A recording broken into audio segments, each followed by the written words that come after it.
Olá, boa noite. Você vai ver no Brasil TV mudança no combate à poliomielite. A partir de hoje, a vacina passa a ser injetável. Candidatos do Enem já se preparam para a segunda fase de provas.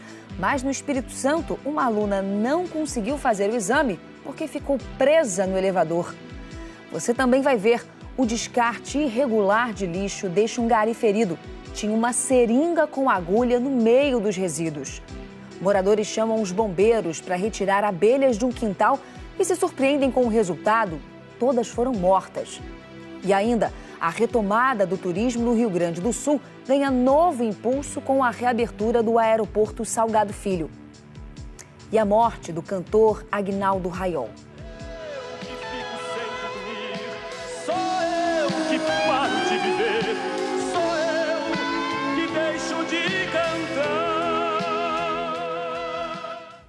Segunda-feira, dia 4 de novembro, agora no Brasil TV.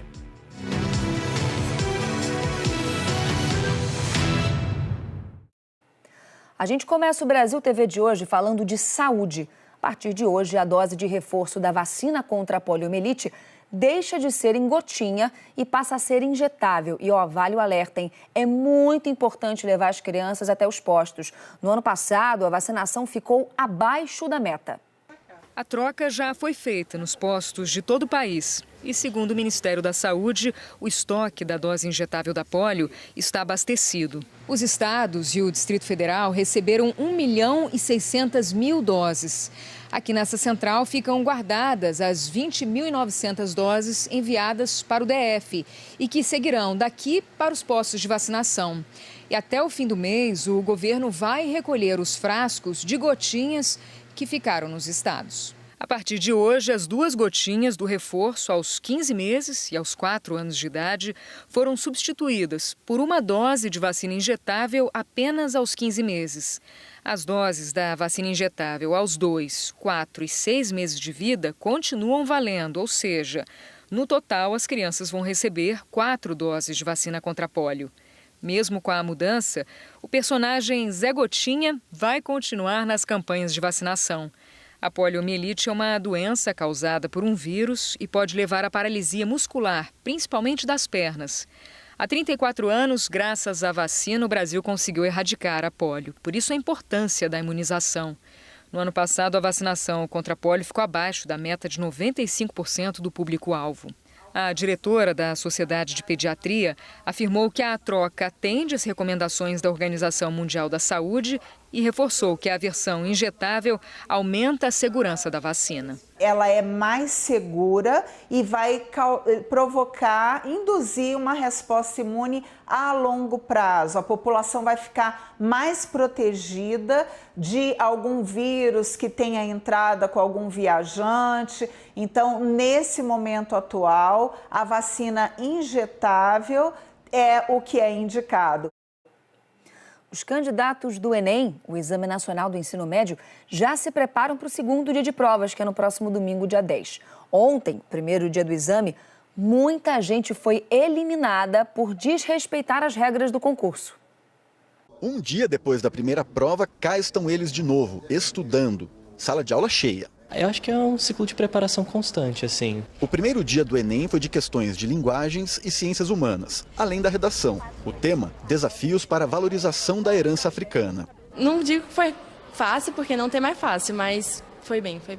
Pouco mais de 73% dos mais de 4,5 milhões de estudantes inscritos fizeram a primeira prova do Enem. O índice de abstenção de 26,6% foi o menor desde 2021.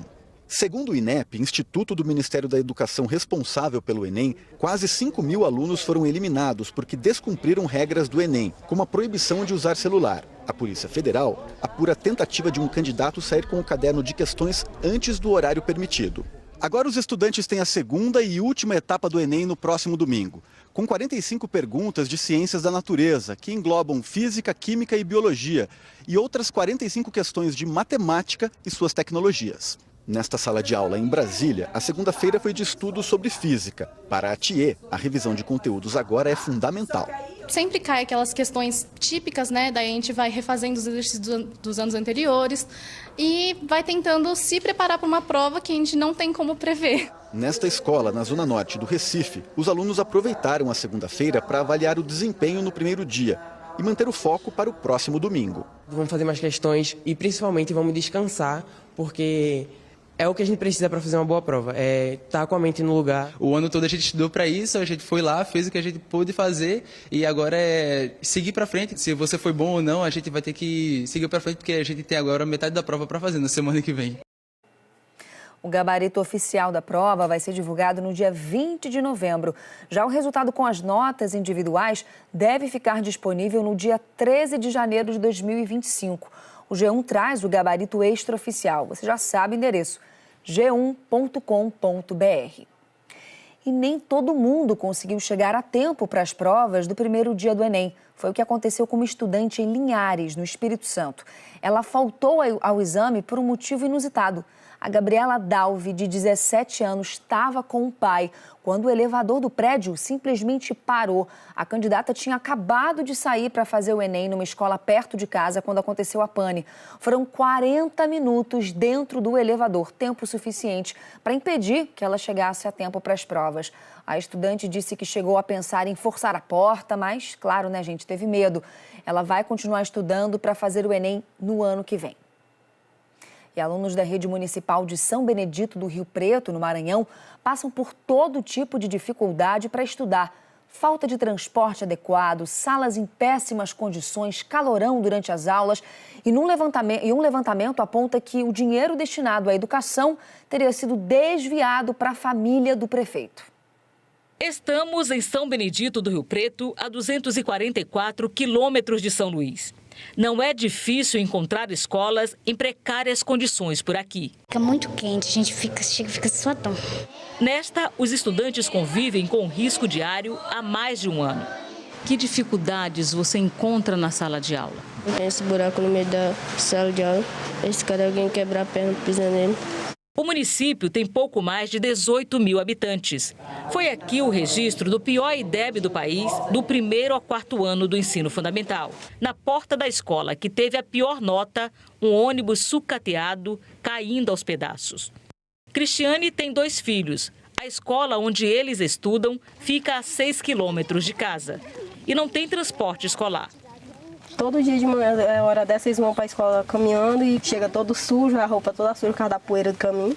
Desde janeiro de 2023, o município recebeu do governo federal 91 milhões de reais do Fundeb, o Fundo Nacional de Manutenção e Desenvolvimento da Educação Básica. Criado em 2007, o Fundeb tem o objetivo exclusivo de financiar a educação básica no país. Por lei, 70% dos recursos do Fundeb devem ser destinados a pagamento de educadores. Os outros 30% restantes aplicados em despesas exclusivas da educação, como manutenção de escola, aquisição de material didático ou no auxílio ao transporte escolar, por exemplo. Mas aqui em São Benedito do Rio Preto, documentos apontam que parte desses recursos ganhou um destino diferente.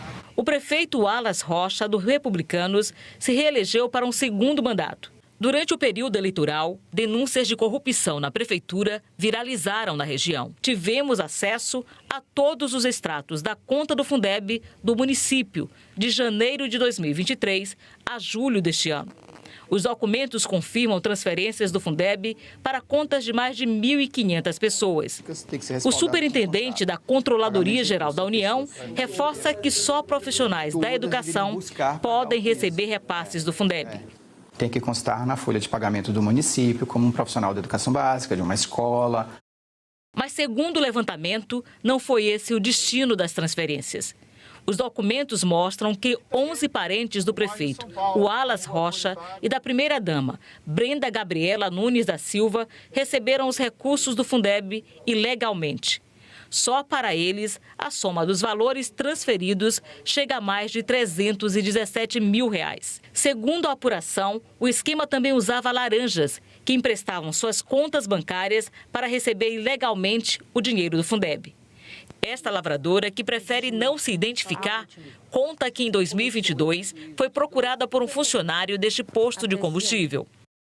Ele perguntou se ele podia fazer uma transferência para minha conta. Aí eu falei, pode. Ele falou, quando cair, tu transfere para esse nome que eu te mandei. Ele mandou o nome da pessoa e o CPF da pessoa. Em troca, ela receberia R$50. O Tribunal de Contas do Estado, a Controladoria Geral da União e o Ministério Público Estadual investigam o caso. No total, em quase 2 anos, mais de 13 milhões de reais foram desviados da educação de São Benedito do Rio Preto. A equipe de reportagem entrou em contato para pedir uma resposta ao prefeito do município, mas a gente não recebeu retorno. A Polícia Federal indiciou o traficante conhecido como Colômbia como mandante dos assassinatos do indigenista Bruno Pereira e do jornalista britânico Dom Phillips.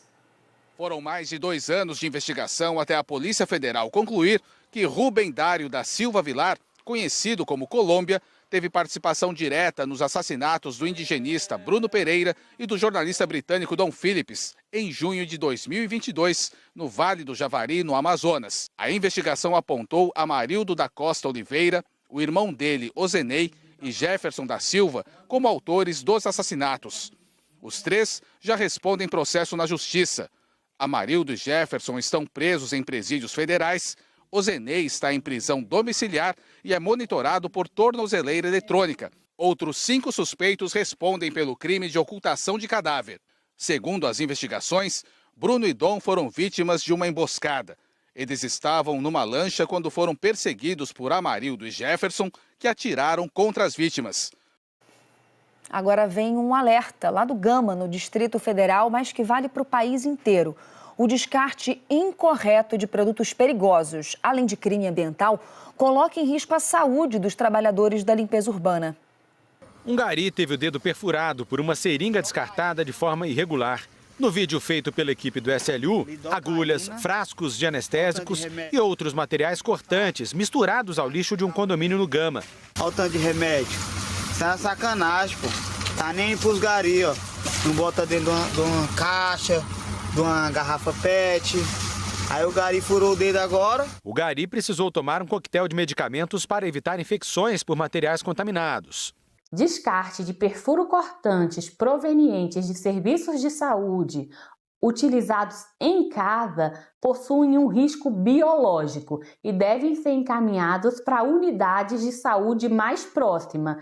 Esse recebimento ele é gratuito, não tem nenhum custo, não deve ser descartado de forma nenhuma na coleta convencional ou seletiva, porque causa sérios problemas aos nossos garis. Enxames de abelhas perto de residências preocupam os moradores. Nessas horas é preciso ter calma e avisar aos bombeiros para evitar o risco de ataques. A dona Abigail é moradora do Gama. Ela conta que estava na cozinha de casa quando ouviu um zumbido forte vindo do quintal. A surpresa, centenas de abelhas estavam voando bem perto do muro. A gente ficou apurada e a gente fechou tudo para elas não entrarem dentro da casa. Aí ficamos um pouco lá dentro. Logo depois, as abelhas se aglomeraram em uma lixeira fora da casa. Preocupada, ligou para os bombeiros. Eles disseram que as abelhas iriam embora sozinhas, pois poderiam ser migratórias. Mas os insetos permaneceram no local. E ela chamou os militares de novo. Eles falaram que tinham que fazer a retirada à noite das abelhas. Eles vieram para retirar. E aí, para minha surpresa, eles não retiraram. Eles exterminaram as abelhas com uma espuma. E depois que eles foram embora, a gente veio aqui para fora e viu que as abelhas estavam todas mortas. A dona Abigail recolheu os insetos para jogar no lixo. Eu fiquei muito mal, porque a gente não pode matar os animais, né? A fauna e a flora, elas ajudam, né, o ser humano, né? Ao se deparar com uma grande quantidade de abelhas, a orientação dos bombeiros é não mexer nem tentar retirar o enxame por conta própria. Exterminar esses insetos, em algumas circunstâncias, pode ser considerado crime ambiental. Não se pode fazer o extermínio aleatório das abelhas, a não ser que, diante da impossibilidade de realizar a captura, e ofereça riscos à vida humana. Ao chegar ao local, as guarnições vão buscar avaliar se há possibilidade de captura ou se, infelizmente, haverá a necessidade do extermínio. Porque existem pessoas que são alérgicas ao veneno e basta uma picada para ter o seu estado de saúde agravado. Acontece muito. À noite, acontece delas terem ido embora. que são as chamadas migratórias. O tenente dá orientações em caso de ataque. Corra o mais rápido possível em linha reta e se afaste do local. Se após um ataque você se sentir mal, tonturas, falta de ar, procure atendimento médico imediatamente ou acione o Corpo de Bombeiros, pois você pode ser alérgico ao veneno das abelhas e ter o seu estado de saúde agravado. A seguir, a gente fala sobre a morte do cantor Aguinaldo Raiol.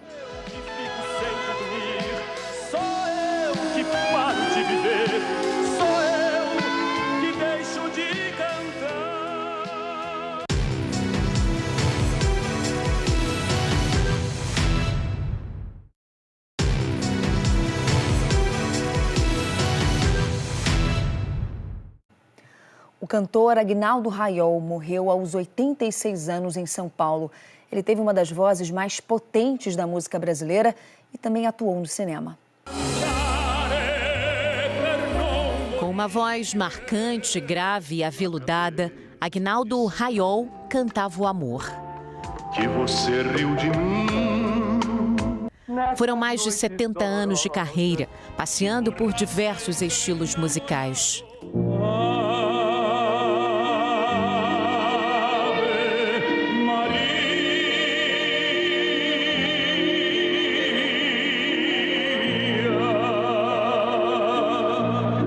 Aguinaldo Raiol era carioca e neto de italianos. Influenciado desde pequeno pela família, a estrada na música começou ainda cedo. Aos 8 anos de idade, em 1946, Raiol se apresentou pela primeira vez neste prédio histórico da Rádio Nacional. No final da década de 1950, Raiol gravou os primeiros discos. Mas ele não se interessava apenas pela música. Como ator, participou do filme Também Somos Irmãos, em 1948, e foi protagonista de Aguinaldo, Perigo à Vista.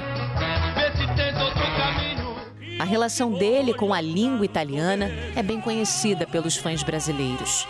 A canção Mia Gioconda fez parte do repertório da novela O Rei do Gado. Sua voz também marcou a abertura da novela Terra Nostra.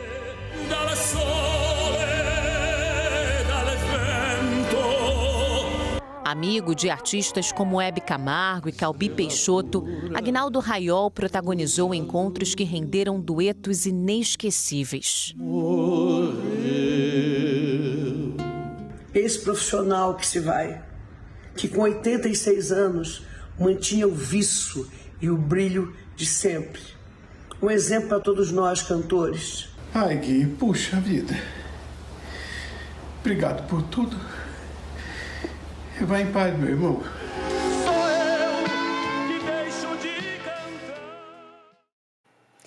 O setor de turismo gaúcho está recuperando o fôlego depois dos prejuízos com as enchentes desse ano. E a volta das operações no aeroporto Salgado Filho, em Porto Alegre, ajuda muito essa retomada.